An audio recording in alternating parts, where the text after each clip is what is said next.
Welcome to one nation Telugu news. ముందుగా headlines చూద్దాం. చంద్రబాబుకు ఓటేస్తే అనకొండ నోట్లో తలపెట్టినట్లేనన్న జగన్. 14 ఏళ్ల పాలనలో చంద్రబాబు ఒక్క హామీనైనా నెరవేర్చారా అని ప్రశ్న. పెన్షన్లు ఇంటికి రాకుండా చంద్రబాబు అడ్డుకున్నారని విమర్శ.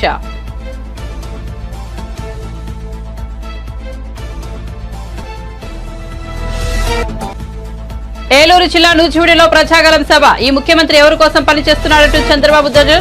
ఇతడేసే ఎంగిలి మెతుకులతో మనం బతకాలా అంటూ ఆగ్రహం.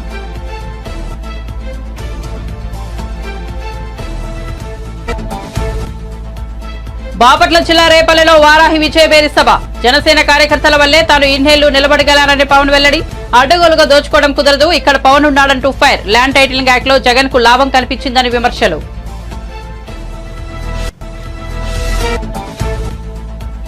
అందుకే ఖమ్మం జిల్లా రాజకీయాల్లో ఎక్కువ తలదూర్చడంలోనే రేవంత్ రెడ్డి ఆసక్తికర వ్యాఖ్య. ఖమ్మం జిల్లా వారికి పట్టుదల చైతన్యం ఎక్కువని, అనుకున్న దానికోసం ఎంత దూరమైనా వెళ్తారన్న సీఎం.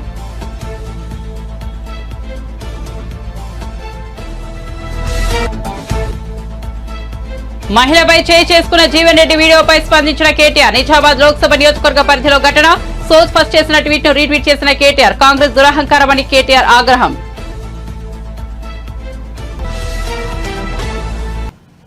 ఇక వార్త వివరాల్లోకి వెళ్తే ఇచ్చిన అన్ని హామీలను ఈ 59 నెలల పాలనలో పూర్తి చేస్తామని సీఎం జగన్ అన్నారు.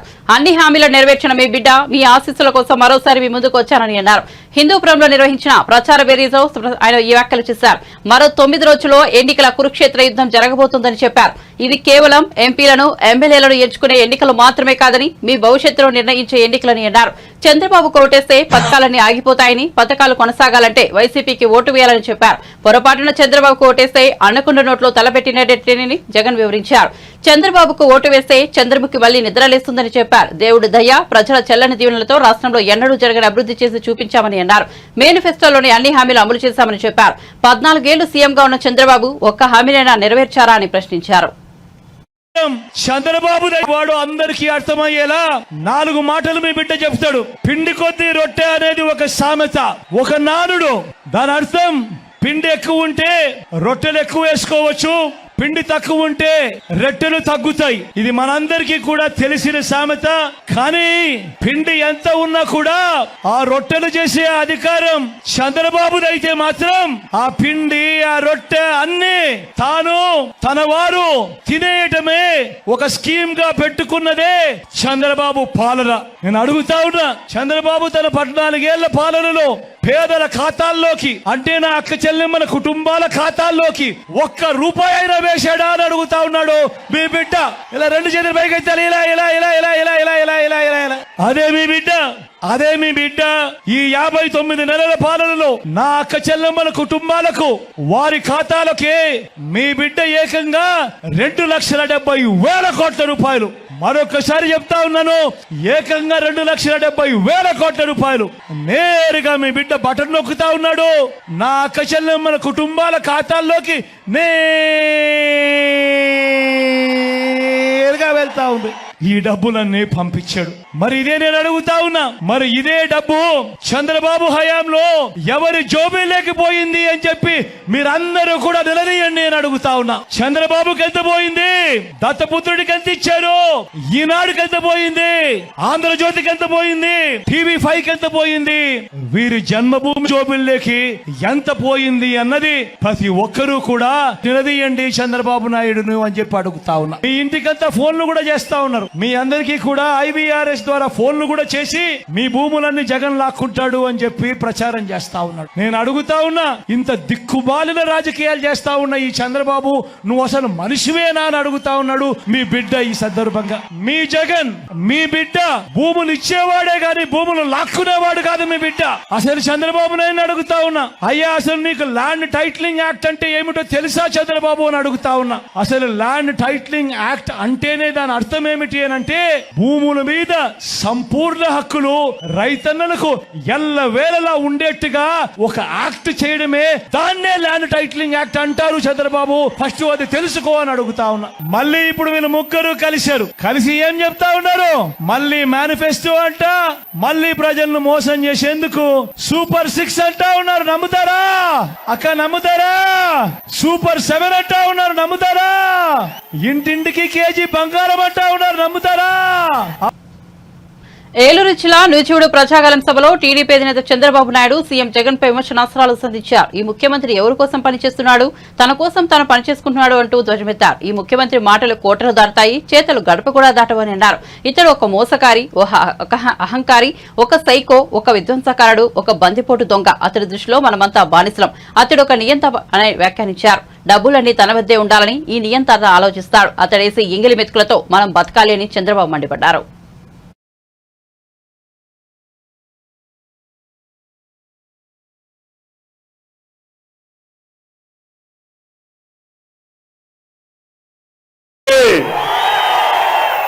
బ్రహ్మాండమైన మెజారిటీ గెలిపిస్తారని చెప్పి గెలిపించాలని మీ అంటాను. మీలో ప్రజాగళం కింద మిమ్మల్ని చేయనీకలు ఇంకొక పక్క మీ నాన్న ఇచ్చాడా, జగన్ నాన్న ఇచ్చాడా? మీకు రోషం రాలా, కోపం రాలా? వస్తే ఏం చేయాలి? ఏం చేయాలి? దీన్ని చించి చిత్తుగా చేసి ఎక్కడ మారేయాలి? ఎక్కడ మారేయాలి? డస్ట్ వల్ల మారేయాలి. సిద్ధమా తమ్ముళ్ళు? మీరు అడుగుతున్నా, రెడీగా ఉన్నారా అని అడుగుతున్నా. రోషం వచ్చిందా లేదా మీకు? ఇలాంటి వాడు ముఖ్యమంత్రి అయ్యి వారసత్వంగా 1 సెంటు భూమి మా పేదవాళ్ళకి ఇస్తే ఆ సెంటు కూడా ఈయన పేరుతో పెట్టుకుంటాడంట. మీ భూమి మీద కన్ను పడింది. ఇప్పుడు ఇంకో పని చేశాడు, అది కూడా మీరు ఒక్కసారి చూసుకోవాలి. భవిష్యత్తులో ల్యాండ్ రికార్డ్స్ ఏముండవు, అడంగల్ లేదు, 10-1 లేదు, పట్టాదారు పాస్ పుస్తకం లేదు. కడాన ఒక జిరాక్స్ కాపీ ఇస్తా అంట ముడ్డి తుడుచుకోవడానికి.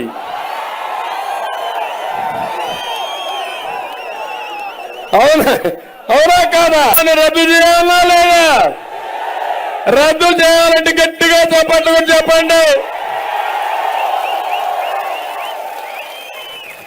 నేను అడుగుతున్నా, భరోసా ఇస్తాడంట ఈ జగన్మోహన్ రెడ్డి. నా ఆస్తిని దగ్గర పెట్టుకొని నాకు భరోసా ఇస్తావా? ఎవడిచ్చాడు నీకు అధికారం? నీకు అధికారం ఇచ్చింది 5 ఏళ్ళు, అయిపోయింది 5 ఏళ్ళు. మే 13తో నీ డేట్ అయిపోయింది. నీ అధికారానికి చెల్లు చీటి.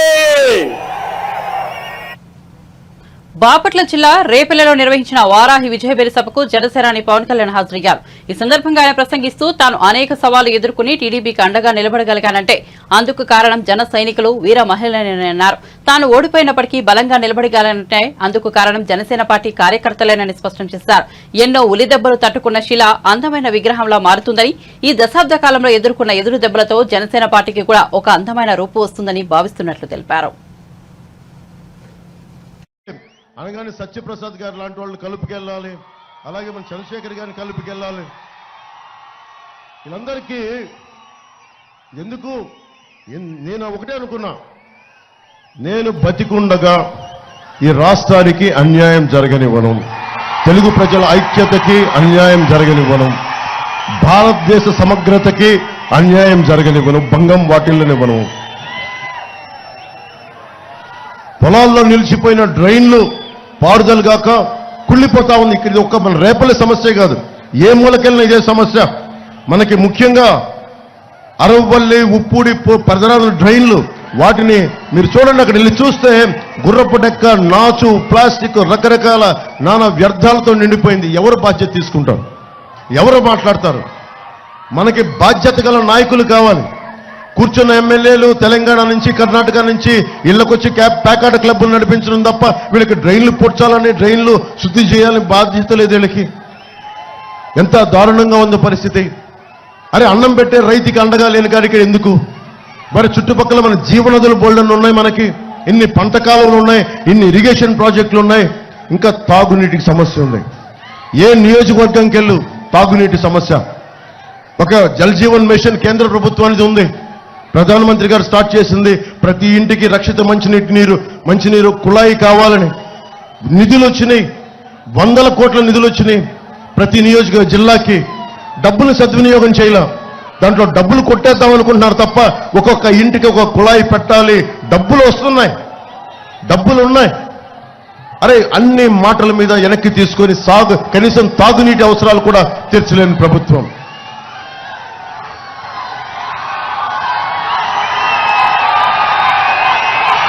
రేపల్లె ఒక సముద్ర తీరం ప్రాంతం ఎంత గొప్పగా డెవలప్ చేయొచ్చు, ఎంత గొప్ప పర్యాటక కేంద్రంగా తయారు చేయొచ్చు. కానీ ఇది పేకాటకి కేర్ ఆఫ్ అడ్రస్గా అయిపోయింది. పేకాటకి యువతకి మనం ఏం చెప్తాం? పేకాటక. అటు మనం గుడివాడికి వెళ్తే పేకాట క్లబ్లు, బందరికి వెళ్తే పేకాట క్లబ్లు, అటు ఉత్తరాంధ్ర వెళ్తే పేకాట క్లబ్లు, మట్టి మాఫియాలు, దోపిడీలు, దాడులు తప్ప ఒక్క అభివృద్ధి లేదు. మాట్లాడదామంటే భయపెడతారు, నోరు తెరుద్దామంటే గొంతులు కేద్దామంటారు. అరే బలంగా అంటే అందరినీ మనకి విచ్ఛిన్నం చేద్దామని. మనం భయపడితే సమాజంలో అభివృద్ధి రాదు. నేను మీకు ధైర్యం ఇవ్వడానికి వచ్చాను. మీ ప్రాణానికి నా ప్రాణం అడ్డు. అభివృద్ధి జరగాలి.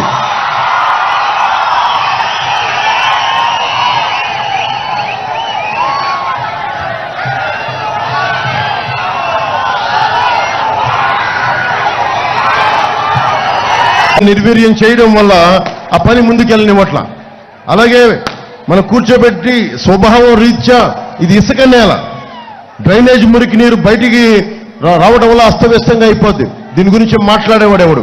పేకాట క్లబ్ల మీద ఉన్న జోరు హుషారు ప్రజా సమస్యల మీద, తాగునీటి సమస్యల మీద లేదు. ఇందాక చెప్పినట్టుగా land titling act, land grabbing act, అది జగన్ ల్యాండ్ గ్రాబింగ్ యాక్ట్. అది ముందు ఏం చేశాడు? ఖమ్మం జిల్లా వారికి పట్టుదల చైతన్యం ఎక్కువని, అనుకున్న దానికోసం ఎంత దూరమైనా వెళ్తారని, అందుకే తాను ఖమ్మం జిల్లా రాజకీయాల్లో ఎక్కువగా తలదూర్చునని ముఖ్యమంత్రి రేవంత్ రెడ్డి ఆసక్తికర వ్యాఖ్యలు చేశారు. శనివారం ఖమ్మంలో నిర్వహించిన కాంగ్రెస్ జనదేశ సభలో ఆయన పాల్గొన్నారు. ఈ సందర్భంగా మాట్లాడుతూ ఖమ్మం జిల్లా ప్రజలపై ఉప ముఖ్యమంత్రి బట్టి విక్రమార్కపై ప్రశంసలు కురిపించారు. ఉమ్మడి ఖమ్మం జిల్లా పోరాటం, చైతన్యం, పట్టుదల మిగతా తెలంగాణ ప్రాంతానికి ఆదర్శం. మా మిత్రుడు బట్టి విక్రమార్క అప్పుడప్పుడు నవ్వుతూ అంటుంటూ, అయ్యా నాయన ఎవరితోనైనా పెట్టుకోవచ్చు కానీ మీ ఖమ్మం జిల్లా వాళ్ళతో పెట్టుకోవద్దు అంటున్నాను. ఎందుకంటే మీరు అనుకున్న దానికోసం ఎంత దూరమైనా వెళ్లి కొడతానని పేర్కొన్నారు. ఖమ్మంలో 100 మీటర్ల గోతి తీసి పాతి పెట్టింది ఈ ఖమ్మం జిల్లా అని నేను చెప్పదలుచుకున్నా. అందుకే మిత్రులారా, మీ చైతన్యం, మీ పోరాటం, మీ పట్టుదల మిగతా తెలంగాణ ప్రాంతానికి ఆదర్శం. మా మిత్రుడు బట్టి విక్రమార్క గారితో నేను అప్పుడప్పుడు అంటుంటా, నవ్వుకుంటా, అయ్యా నాయన ఎవరితోనైనా పెట్టుకోవచ్చు కానీ మీ ఖమ్మం జిల్లా వాళ్ళతో పెట్టుకోవద్దు.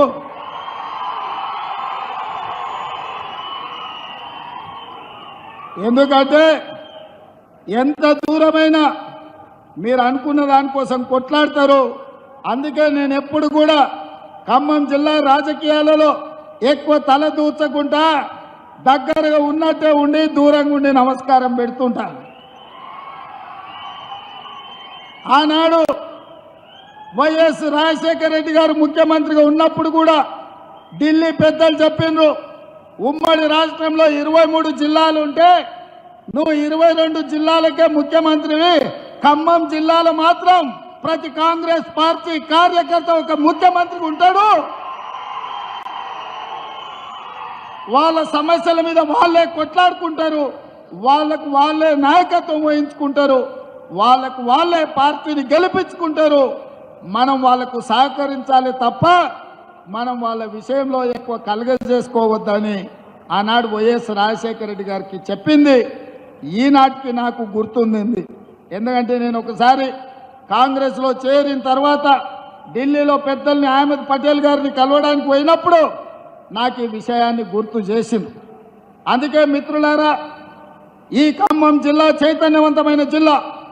ఈ ఖమ్మం జిల్లా దేశ రాజకీయాలకు ఒక దిక్సూచి. రాబోయే మార్పును, జరగబోయే పరిణామాలను ముందుగానే గుర్తించి ఈ దేశ ప్రజలకు ఏది మంచిదో ఆ రకమైన నిర్ణయం చేయడంలో మీరందరూ కూడా దిట్ట. అందుకే మిత్రులారా, నిన్నగాక మొన్న చంద్రశేఖరరావు వచ్చిపోయింది మీ దగ్గరికి. ఆయన పాపం నామ నాగేశ్వరరావు గారిని బకర చేయడానికి, ఆయన చెవులో పువ్వు పెట్టడానికి ఆయన చెప్తున్నాడు వచ్చేది సంకీర్ణమే, సంకీర్ణంలో నామ నాగేశ్వరరావు గారిని మంత్రిని చేస్తాను. నేను అడుగుతున్న ఏ సంకీర్ణంలో చేరుతావు? మా కాంగ్రెస్ పార్టీ ఆ ఇంటి మీద కాకిని ఇంటి మీద కూడా వాళ్ళనియదు. మా కార్యకర్తలు ఊరుకోరు. టిఆర్ఎస్ కాకి కాంగ్రెస్ ఇంటి మీద వాళ్తే అక్కడికక్కడనే మా కార్యకర్తలు కాల్ చేస్తారు. ఇక మిగిలింది బీజేపీ కదా, నువ్వు చేరబోయేది బీజేపీలనే కదా చంద్రశేఖరరావు. మేము అదే కదా చెప్పింది మొదటి నుంచి. మేము చెప్తున్నది మొదటి నుంచి నువ్వు ఆచరిస్తున్నది.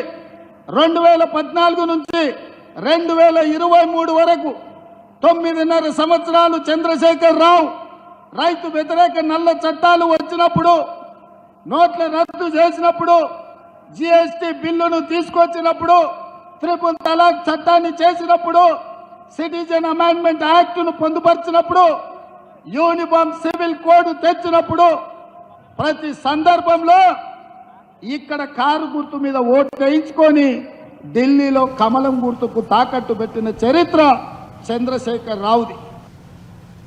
నిజామాబాద్ లోక్సభ నియోజకవర్గం కాంగ్రెస్ అభ్యర్థి ఓ మహిళపై చేసుకున్న ఘటనపై బీఆర్ఎస్ వర్కింగ్ ప్రెసిడెంట్ కేటీఆర్ మరోసారి స్పందించారు. ఎన్నికల ప్రచారంలో భాగంగా ఓ ఉపాధి కూలీ మహిళ బీజేపీ అభ్యర్థికి ఓటు వేస్తానని చెప్పడంతో జీవన్ రెడ్డి ఆమె చెంపపై కొట్టారు. ఇది నెట్టింట వైరల్ గా మారింది. మహిళ చెంపపై కొట్టడం దుర్మార్గపు చర్య అని కేటీఆర్ మండిపడ్డారు. కాంగ్రెస్ దురహంకారమని విమర్శించారు.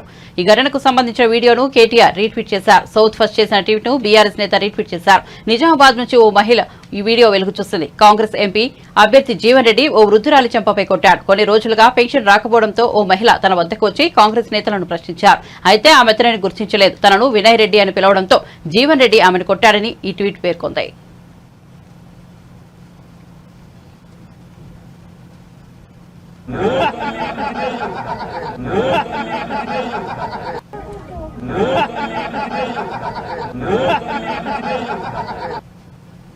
ల్యాండ్ టైటిలింగ్ యాక్ట్పై విపక్షాలు దుమ్మెత్తిపోస్తుండటం పట్ల ఏపీ ప్రభుత్వ సలహాదారు సజ్జల రామకృష్ణారెడ్డి మీడియా సమావేశం నిర్వహించారు.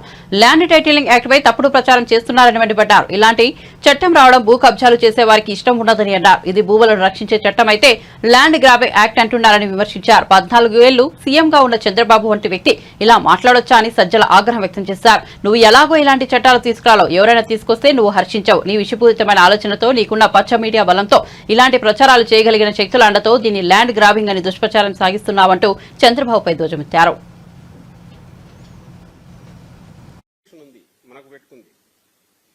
సమగ్ర భూ సర్వే జరగాల.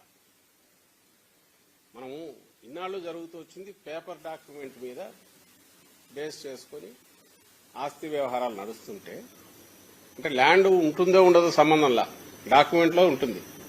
ఫలానా రామకృష్ణారెడ్డికి ఇన్ని ఎకరాల భూమి ఉంటుందని, అలా లేకపోయినా కూడా డాక్యుమెంట్ ఉండొచ్చు, లేదా అందులో తేడాలు ఉండొచ్చు. ఇప్పుడు మారాల్చాలనుకున్నది రియల్ గా నీ భూమి ఎంతుందో ఆ భూమికి సంబంధించిన యాక్చువల్ వాస్తవం ప్రతిబింబించేలాగా డాక్యుమెంట్ తయారు చేయడము. అంటే ఇన్స్టెడ్ ఆఫ్ పేపర్ నుంచి భూమి మీదకి పోయేది అది ఎప్పుడు వివాదాలు సృష్టిస్తుంది. ఒకే భూమి మీద 10 రకాల డాక్యుమెంట్స్ ఉంటున్నాయి. ఒకే ల్యాండ్ మీద 2-3 రిజిస్ట్రేషన్ కూడా జరుగుతున్నాయి. ఈ దీని కాకుండా వన్స్ ఫర్ ఆల్ నీ భూమి, నీ ఆస్తి, ఇమ్మూవబుల్ ప్రాపర్టీ ఏది ఉంటే దానికి సంబంధించినంతవరకు అది అపార్ట్మెంట్ కావచ్చు, ఇంకోటి కావచ్చు, ఇంటి స్థలం కావచ్చు, భూమి కావచ్చు, దీనికి సంబంధించినది వాస్తవమైన దీని నుంచి డాక్యుమెంట్ తయారవుతుంది. ఇది పెద్ద ఒక రెవల్యూషనరీ ఎఫర్ట్, రెవల్యూషనరీ ట్రాన్స్ఫార్మేషన్. ఇది ఏం ఓవర్ నైట్ ఎందుకు అవుతుంది? టైం పడుతుంది. పట్టడానికి ముందు సర్వే, సమగ్ర సర్వే జరగాల. ఆ యాక్టివిటీ ఇప్పుడు నడుస్తోంది. అసలు నాకు అర్థం కాదు ఏదంటే, ఇప్పుడు వీళ్ళు అంటున్న ఏ ఆరోపణలు చేస్తుంటారు. ఈ రోజు కూడా అన్యాయం అనేవి చేశారు. అసలు ఆ రైతులు ఏడంట, ఎవడో సాంబశివుడు అని ఎవడో ఇంకోటి ఎవరో చెప్పి ఈనాడు బ్యానర్ స్టోర్ రాశారు. లేని రైతు, అసలు రైతు లేడు, భూమి లేదు, అసలు జరిగింది వాస్తవం కాదు, ఏమీ లేదు, ఒక కథ కల్పిత కథ రాసేసి జనం మీద వదిలేశారు. కేవలం సర్క్యులేషన్ ఉంది కదా అని చెప్పి నమ్ముతారు. అక్షరం అంటే ఇప్పటికే గౌరవం ఉంటుంది, వాస్తవం ఉంటుంది అని అనుకుంటారు కాబట్టి నమ్ముతారు. చేసి రాసి పడేశాడు జనం మీద. ఇక్కడ కూడా అంతే. మిగిలిన వీళ్ళ ప్రచారం ఇది కాక IVRS కాల్స్ రకరకాలు ఏది పెడుతున్నారు, రోజు ఆరోపణలు, ల్యాండ్ గ్రాబింగ్ అంటాడు, ఆయనకాయన చంద్రబాబు అని ఆయనకాయనే దాని మీద లాక్కుంటూ రోజు ఉపన్యాసాలు ఇస్తున్నారు. నిజంగా ల్యాండ్ గ్రాబింగ్ అనేది ఎప్పుడు జరిగిందంటే 14-19 మధ్య టీడీపీ హయాంలో జరిగింది. దానికి చెక్ పెట్టడానికి ఇప్పుడు జగన్మోహన్ రెడ్డి గారు తీసుకొస్తున్నారు. మీకు గుర్తుందా? బాగా మీకు గుర్తుందా? వెబ్ల్యాండ్ అని తెచ్చినప్పుడు, వెబ్ల్యాండ్ అనేది తెచ్చి డిజిటలైజేషన్ చేస్తున్నామని మొదలుపెట్టిన దాంట్లో కింద పేర్లు మార్చి, పేరు ఒక రైతుది ఒక పేరు ఉంటే ఆ పేరు తీసేసి ఇంకో పేరు పెట్టి చేసుకొని తమకున్న అధికార బలంతోనో లేక రాజకీయ బలంతోనో కండ బలంతోనో ధన బలంతోనో దాని మీద డాక్యుమెంట్ చేసుకుని సేల్ చేసేసి రిజిస్టర్ చేసేసి డబ్బులు తీసుకుని కూడా ఇస్తే 1000 ఎకరాలు ఈ రోజుకు డిస్ప్యూట్ రిజాల్వ్ కాల. తెలియదా? అందరికీ ప్రజలకు తెలియదా? రైతులకు తెలియదా? 1000 ఎకరాలు ఎందుకంటే పేపర్ మీద ఉంటే చాలు. రిజిస్ట్రేషన్కి ఏముంది? పేపర్ మీద డాక్యుమెంట్ ఉంది, రిజిస్టర్ చేసేసారు, లిటిగేషన్ స్టార్ట్ అయింది. ఈ రోజుకు రిజాల్వ్ కావట్లా. ఎందుకంటే మళ్ళీ ఆర్డీఓకి చేసుకోవాలి, ఆర్డీఓ నుంచి మళ్ళీ జేసీ దగ్గర కాకపోతే తర్వాత మళ్ళీ కోర్టుకు పోవాలి, లేదా కోర్టుకు పోయినా మళ్ళీ ఇక్కడికే రెఫర్ చేస్తారు. ఇది ఒకటైతే ఇంకా క్లాసిక్ ఎగ్జాంపుల్ చెప్పేదా? CRDA ఏరియా మ్యూటేషన్ అనేది ఫైనల్. ఒకరి దగ్గర నుంచి ఇంకొకరి దగ్గరికి పేరు మారాలంటే ఫైనల్ చేసేస్తే ఒక సుబ్బరాయుడు అనే పేరు. వైఎస్ఆర్సీపీ పాలనలో మహిళలకు శాంతి భద్రతలు కరువయ్యాయని బీజేపీ నాయకురాలు షాదినేని యామిని శర్మ విమర్శించారు. విజయవాడలోని బీజేపీ కార్యాలయంలో కూటమి నేతలతో ఆమె ప్రత్యేక సమావేశం నిర్వహించారు. సీఎం నివాసానికి సమీపంలో అఘాయిత్యాలు జరుగుతున్నా నిందితులపై కఠిన చర్యలు తీసుకోలేదని మండిపడ్డారు. వైఎస్ఆర్సీపీ ప్రభుత్వం యువతను డ్రగ్స్, గాంజాయికి బానిసలను చేసిందని ఆమె దుయ్యబట్టారు. భద్రత అలాగే ఈ రాష్ట్ర ప్రజల శాంతి భద్రతల పైన ఏమాత్రము పట్టింపు లేకుండా ఈ ప్రభుత్వ పాలన సాగింది. వందలాది మంది మహిళల పైన లేదా ప్రజల పైన కంటిన్యూస్ గా దాడులు జరుగుతుంటే ఆ ప్రభుత్వాన్ని, ఆ పాలనని ఏమనాలి? మన రాష్ట్రంలో చూస్తే గడిచినటువంటి వైసీపీ పాలనలో 650కి పైగా మహిళల పైన అత్యంత దారుణమైనటువంటి ఘటనలు జరిగాయి. ఇన్ని వందలాది సంఖ్యలో ఘటనలు జరుగుతున్నప్పటికీ కూడా ప్రభుత్వము, ముఖ్యమంత్రి గారు మహిళలు 2 హోంమంత్రిలాగా పనిచేశారు. వారు లేదా మహిళా కమిషను నిమ్మకి నీరెత్తినట్టుగా ఉన్నారు. అంటే దీన్ని బట్టి ఏమర్థం చేసుకోవాలి?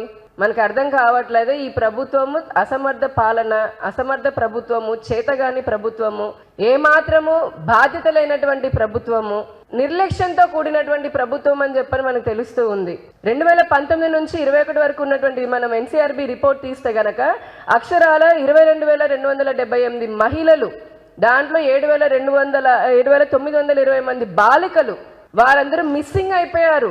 మిస్సింగ్ అంటే కనపడట్లేదు ఈ రాష్ట్రంలో. అప్పుడప్పుడు వచ్చి డీజీపీ లేదా కొంతమంది ఎస్పీలు వచ్చి మాట్లాడతారు, మా రాష్ట్రంలో మా పోలీసు వ్యవస్థ బాగా భద్రతనిస్తుందని. మేము ప్రశ్నిస్తున్నాం, పదే అడిగాము శ్వేతపత్రం రిలీజ్ చేయమని. కానీ ఇంతవరకైనా సరైన లెక్కలు చెప్పారా? ఆ 22,000 మంది పేర్లు వీళ్ళు, లేదా అందులో ఎంతమంది తిరిగి తెచ్చాము? ఒకవేళ నేరాలు జరిగి ఉంటే కనుక, కిడ్నాపులు ఇట్లాంటివి జరిగి ఉంటే వారిపైన పలానా సెక్షన్ కింద, పలానా చట్టం కింద కేసులు పెట్టాము అని చెప్పని ఏమైనా చెప్పే ధైర్యం నిజంగా ఈ రోజున రాష్ట్ర ప్రభుత్వానికి ఉందా? వ్యభిచారం కోసం మహిళలను అక్రమ రవాణా, హ్యూమన్ ట్రాఫికింగ్ చేసేటటువంటి రాష్ట్రాల్లో ఆంధ్రప్రదేశ్ 3వ స్థానంలో ఉంది. అభివృద్ధిలో నెంబర్ 1 స్థానంగా ఉన్నటువంటి రాష్ట్రము, ఉండాల్సినటువంటి అన్ని సహజ వనరులు ఉండి అభివృద్ధిలో నెంబర్ 1 సాధించాల్సినటువంటి ఉండాల్సినటువంటి రాష్ట్రము ఈ రోజున హ్యూమన్ ట్రాఫికింగ్ లో 3rd ప్లేస్లో ఉంది. డ్రగ్స్ మనందరూ తెలిసిందే, వేలాది కిలోల డ్రగ్స్ కానీ, గంజాయి, లక్షల మద్యాన్ని ఏమంటారు లీటర్లు ఏరులై పారుతున్నటువంటి మద్యానికి కేర్ ఆఫ్ అడ్రస్ లాగా నెంబర్ 1 లాగా ఉంది. కానీ ప్రజలని రక్షించే క్రమంలో అట్టడుగు స్థాయిలో ఈ రాష్ట్రం ఉంది. దీనివల్ల మహిళలు ఇప్పుడు చాలా చోట్ల చూసాము, సీఎం ఇంటి పక్కనే జరిగింది. దానికి కారణాలు ఎవరు? అక్కడ సీతానగరం దగ్గర జరిగినప్పుడు బ్లేడ్ బ్యాచ్, అక్కడ ఉన్నటువంటి గంజాయి బ్యాచ్ కాదా? అలా రాష్ట్రంలో చూస్తే గుంటూరులో నడి బొడ్డున ఒక అమ్మాయిని నరికి చంపారు. ఇక్కడ విజయవాడ ప్రభుత్వ ఆసుపత్రిలో ఒక అమ్మాయి పైన అత్యాచారం జరిగింది. సీఎం సొంత జిల్లా కడప జిల్లాలో, అలాగే పులివెందులలో కూడా మహిళ పైన అత్యాచారం జరిగింది. ఎంతో మంది ఎస్సీ మహిళల పైన, దళిత గిరిజనుల పైన కేసీఆర్ ఏం చేస్తే దానికి వ్యతిరేకంగా చేయాలన్న ధోరణిలో ముఖ్యమంత్రి రేవంత్ రెడ్డి వైఖరి ఉందని బీఆర్ఎస్ వర్కింగ్ ప్రెసిడెంట్ మాజీ మంత్రి కేటీఆర్ ఆరోపించారు. రాజన్న సిరిసిల్ల జిల్లా సిరిసిల్ల పట్టణంలోని తెలంగాణ భవన్లో ఏర్పాటు చేసిన మీడియా సమావేశంలో మాట్లాడారు. కొత్త జిల్లాల ఏర్పాటు ప్రజల ఆకాంక్షకు అనుగుణంగా ప్రజా ఉద్యమాలలో ఏర్పాటు చేసినట్లు కేటీఆర్ చెప్పారు. పార్లమెంట్ స్థాయికి ఒక జిల్లా ఉండాలని కాంగ్రెస్ నేతలు చెబుతున్నారని వివరించారు. 33 జిల్లాలో ఏ జిల్లాలను తొలగిస్తారో ఏ జిల్లాలను ఉంచుతారో వెల్లడించాలని డిమాండ్ చేశారు. రుణమాఫీ 6 గ్యారెంటీల అమలుపై రేవంత్ రెడ్డి తేదీలు మార్చుతున్నారని ఎద్దేవా చేశారు. రేవంత్ రెడ్డి గారు ఇవాళ రాష్ట్రాన్ని నడిపిస్తున్న విధానం కనబడతాం. రేవంత్ రెడ్డి గారి నుంచి ఆశించింది ఏంటంటే మేము రాజన్న సిరిసిల్ల జిల్లాను కొనసాగిస్తాం, కొత్త జిల్లాలను ఇట్లే కొనసాగిస్తాం, అధికార వికేంద్రీకరణ వల్ల పరిపాలనను వికేంద్రీకరించడం వల్ల ప్రజలకు అధికారులు చేరువైనారు, సంక్షేమ ఫలాలు మంచిగా అందుతున్నాయి, కలెక్టర్లు జిల్లా స్థాయి అధికారులు అందరూ కూడా ఇక్కడే కొలువు ఉండడం వల్ల చిన్న జిల్లాలు కావడం వల్ల ప్రజలకు లాభం జరిగింది, నా తప్పు నేను తెలుసుకున్నాను, నాకు బుద్ధి వచ్చింది, చెంపలేసుకుంటున్న జిల్లాలను కొనసాగిస్తున్నా అని చెప్తాడేమో అనుకున్నా. కానీ ఈ ముఖ్యమంత్రి వైఖరి ఎట్లా ఉందంటే కేసీఆర్ ఏం చేస్తే దానికి ఉల్టా చేయాలి. కేసీఆర్ గారు 3,000 కోట్ల రూపాయల బతుకమ్మ చీరల ఆర్డర్లు ఇచ్చినారు. ఇక్కడి బతుకు నిలబెట్టినారు, సిరిసిల్ల నేతన్నల బతుకు నిలబెట్టిండు. నెలకు 15-20 వేల రూపాయలు సంపాదించుకునే విధంగా గౌరవప్రదంగా జీవించే విధంగా సిరిసిల్ల నేతన్నలకు ఒక గౌరవాన్ని ఇచ్చింది కేసీఆర్ ప్రభుత్వం. జిల్లా ప్రజలకు కాంగ్రెస్ పార్టీ స్పష్టత ఇయ్యాలి. అసలు రాజన్న సిరిసిల్ల జిల్లాను కొనసాగిస్తారా, తీసేస్తారా? 33 జిల్లాల్లో 17 జిల్లాలనే చేయదలుచుకుంటే ఏ 16 జిల్లాలు మీరు తీసేస్తారు? నాగర్ కర్నూలు పార్లమెంట్ లో 3 జిల్లాలు ఉన్నాయి. నాగర్ కర్నూలు జిల్లా ఉంది, వనపర్తి జిల్లా ఉంది, అదేవిధంగా గద్వాల జిల్లా ఉంది. మరి దేన్ని ఉంచుతారు, దేన్ని తీసేస్తారో తేడతెల్లం చేయాలి ముఖ్యమంత్రి రేవంత్ రెడ్డి, ఆయన కాంగ్రెస్ పార్టీ వాళ్ళు. నేను డిమాండ్ చేస్తా ఉన్నా, ఇంకొక డిమాండ్ కూడా నేను చేస్తా ఉన్నా రాజన్న సిరిసిల్ల వేదికగా, ఇకనైనా చేసిన తప్పుకు చెంపలేసుకోండి, బుద్ధి తెచ్చుకోండి. సిరిసిల్లలో మళ్ళీ నేతన్నల ఆత్మహత్యలు తిరిగి ప్రారంభమైనాయి. ఇప్పటికైనా కొద్దిగా జ్ఞానం తెచ్చుకొని బుద్ధిహీనంగా ప్రవర్తించడం మానుకొని, ఇంకా పిచ్చివాగుడు మాగడం మానుకొని ఇప్పటికైనా మరి నేతన్నలకు తిరిగి ఆర్డర్లు ఇవ్వండి. ఇచ్చి బతుకమ్మ చీరకు మేము 3,000 కోట్ల ఆర్డర్లు ఇస్తే 5-6 ఏళ్లలో నీకు దమ్ముంటే 6,000 కోట్ల ఆర్డర్లు ఇ, ఇంకా మంచి చీరలు తయారు చేయించు, లేదా కాటన్ పరిశ్రమకు ఊతమిచ్చే విధంగా వ్యవహరించు. అంతేగాని మూర్ఖుడిలాగా ఇవాళ ప్రజల ఉసురు తీసుకునే విధంగా, నేతన్నల ఉసురు తాకే విధంగా ఈ దిక్కుమాలిన రాజకీయాలు చేయవద్దని చెప్పి కూడా రేవంత్ రెడ్డి గారికి నేను విజ్ఞప్తి చేస్తా ఉన్నా. మీ వైఖరి ఏంది అసలు? నేత కార్మికులను ఆదుకుంటారా, లేకపోతే వాళ్ళు చస్తా ఉంటే చూస్తా ఊరుకుంటారా చెప్పాలని చెప్పి కూడా నేను డిమాండ్ చేస్తా ఉన్నా. నిన్న మేము ఊహించింది, ఆశించింది ఈ ప్రాంతంలో ప్రజలకు సాంత్వన చేకూర్చే మాటలు. నిన్న మొన్నటి దాకా తంగళ్లపల్లి బ్రిడ్జ్ కింద నీళ్లు కనబడుతుండే మంచిగా, గోదావరి నీళ్లు. ఇలా మాయమైన రేవంత్ రెడ్డి వచ్చినాయి. దాన్ని ఏం చేస్తావో చెప్పవు. ఇక్కడికి వచ్చినావు, మరి ఇక్కడ బోర్లు ఎత్తిపోతున్నాయి, మళ్ళీ ప్రజలు గొంతెండి నీళ్ల కోసం అలమటిస్తా ఉన్నారు, రైతుల పంటలు ఎండిపోతా ఉన్నాయి. దాని మీద ఒక్క మాట మాట్లాడలేదు. ఇట్లాంటి సిగ్గుమాలిన ప్రభుత్వం, ఇట్లాంటి తుగ్లక్ పాలన ఇవాళ ప్రజలు చూసి అసహించుకుంటా ఉన్నారు, నవ్వుకుంటా ఉన్నారు. నువ్వు చెప్పే అబద్ధాలు, అసత్యాలు ప్రజలు ఇవాళ చీత్కరించుకుంటా ఉన్నారు. 6 గ్యారంటీల్లో 5 అమలు చేసినా అని సిగ్గు లేకుండా నువ్వు బొంకుతుంటే, హోర్డింగ్లలో పెట్టుకుంటే ప్రజలు ఇవాళ నవ్వుకుంటున్నారు, చీత్కరించుకుంటా ఉన్నారు. బులెటిన్ ముగించే ముందు హెడ్లైన్స్ మరోసారి చూద్దాం. చంద్రబాబుకు ఓటేస్తే అనకొండ నోట్లో తలపెట్టినట్లేనన్న జగన్. 14 ఏళ్ల పాలనలో చంద్రబాబు ఒక్క హామీనైనా నెరవేర్చారా అని ప్రశ్న. పెన్షన్లు ఇంటికి రాకుండా చంద్రబాబు అడ్డుకున్నారని విమర్శ.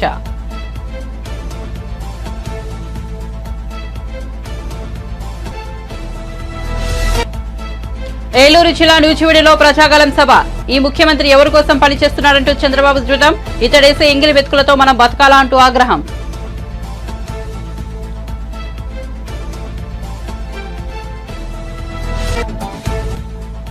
బాపట్ల జిల్లా రేపలలో వారాహి విజయబేరి సభ. జనసేన కార్యకర్తల వల్లే తాను ఇన్నేళ్లు నిలకడబెట్టాలని పవన్ వెల్లడి. అడ్డగోలుగా దోచుకోవడం కుదరదు, ఇక్కడ పవన్ ఉన్నాడంటూ ఫైర్. ల్యాండ్ టైటిలింగ్ యాక్ట్ లో జగన్ కు లాభం కనిపించిందని విమర్శలు.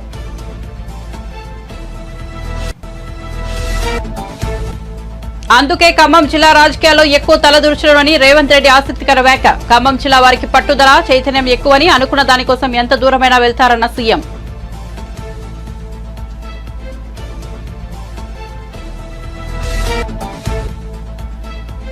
మహిళపై చేసుకున్న జీవన్ రెడ్డి వీడియోపై స్పందించిన కేటీఆర్. నిజామాబాద్ లోక్సభ నియోజకవర్గ పరిధిలో ఘటన సోత్ ఫస్ట్ చేసిన ట్వీట్ రీట్వీట్ చేసిన కేటీఆర్. కాంగ్రెస్ దురహంకారం అని కేటీఆర్ ఆగ్రహం. మరిన్ని అప్డేట్స్ కోసం చూస్తూనే ఉండండి వన్ నేషన్ తెలుగు న్యూస్.